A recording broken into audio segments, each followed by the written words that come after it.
নাঙ্গলকোটে যুবককে পিটানোর অভিযোগ, হেমলেট বাহিনীর এক সদস্য আটক। শুনলেন সংবাদ শিরোনাম, এখন বিস্তারিত। কুমিল্লা নাঙ্গলকোটে পূর্বশত্রুতার জের ধরে পেয়ার আহমেদ নামে এক যুবককে এলোপাতাড়ি পিটিয়ে বুকের হাড় ভেঙে দেওয়ার অভিযোগে নিষিদ্ধ সংগঠন উপজেলা ছাত্রলীগের অন্যতম সদস্য ও আলোচিত হেমলেট বাহিনীর সদস্য সাকিবকে আটক করেছে পুলিশ। শনিবার 13 সেপ্টেম্বর আদালতের মাধ্যমে তাকে কুমিল্লা জেল হাজতে প্রেরণ করা হয়। সে পৌর সদরের চৌগুড়ি গ্রামের খিলবাড়ির পেয়ার আহমেদের ছেলে। একই সঙ্গে নিষিদ্ধ সংগঠন নাঙ্গলকোট পৌরসভা ছাত্রলীগের সভাপতি ও উপজেলাব্যাপী হেমলেট বাহিনীর প্রধান ওবায়দুল হকের সেকেন্ড ইন কমান্ড ছিলেন তিনি।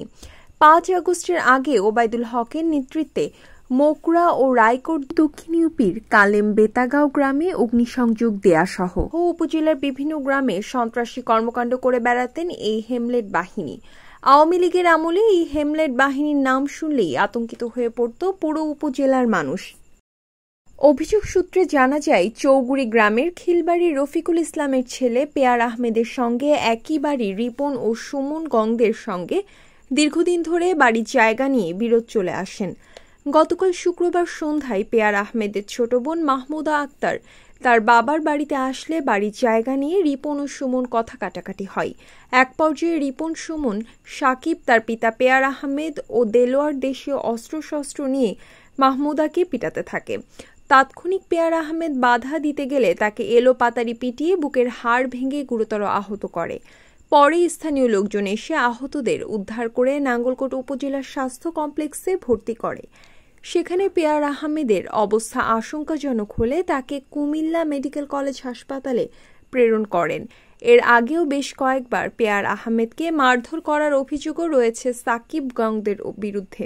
30-40 জন এরা উৎপাতে ছিল, বাগিরে গেল হয়েছিল এইটারে আনি মানে যদি কথা বললে যে আমি আমো নাম বইলে বাগিনা আর পেয়ার আহমদ বাবা আবু কাছে তার দুইটা ছেলে, আমার চাচা সহকারে, আমার চাচা দেলু সহকারে, আমার চাচা দেলু আমার কি মার দিয়ে দিছে মানে আমার এইবারে 13-14 জনে মানে 13-14 জনে মনে আমি তার ভিতরে আরো মারিব ফালাই দিছে। রাতেই মাহমুদ আক্তার নাঙ্গলকোট থানায় একটি লিখিত অভিযোগ দিলে পুলিশ ঘটনাস্থলে গিয়ে সাকিবকে আটক করে। এ বিষয়ে মাহমুদ আক্তার বলেন, শুক্রবার সন্ধ্যায় বাবার বাড়িতে গেলে বাড়ির জায়গা নিয়ে রিপন ও সুমন আমাকে বারবার মারতে আসে।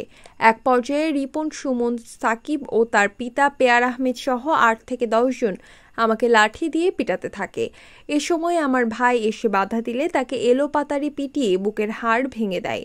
বর্তমানে সে কুমিল্লা মেডিকেল কলেজ হাসপাতালে চিকিৎসাধীন রয়েছেন। আমি থানায় লিখিত অভিযোগ দিয়েছি। আমার বাইরে মারধর করতে আছে, আমার চাষা ধরি আমার বাড়ি মারি হালা দিছে। এখন পুলিশ নিয়ে আর বাড়ি উদ্ধার করে নিচ্ছে, হাসপাতালে আনছি সরকারি মেডিকেল। পুলিশ একজনকে আটক করেছে যে কিনা বিগত সরকার আমলে হেমলেট বাহিনীর অন্যতম সদস্য। এটা এলাকার সবাই জানে। তিনি এ ঘটনার সুস্থ বিচারের দাবি জানান। এ ঘটনায় অভিযুক্ত রিপন ও সুমনের মুঠোফোনে একাধিকবার কল দিয়েও বক্তব্য নেওয়া সম্ভব হয়নি। এদিকে গোপন সূত্রে জানা যায়, পৌরসভা বিএনপির এক সিনিয়র নেতা ওই হেমলেট বাহিনীর সদস্য সাকিবকে ছাড়ানোর জন্য থানায় তদবির করেন। এক পর্যায়ে তিনি 3 থেকে 4 শত লোক নিয়ে এসে থানা ঘেরাও করার হুমকিও দেওয়ার অভিযোগও উঠেছে।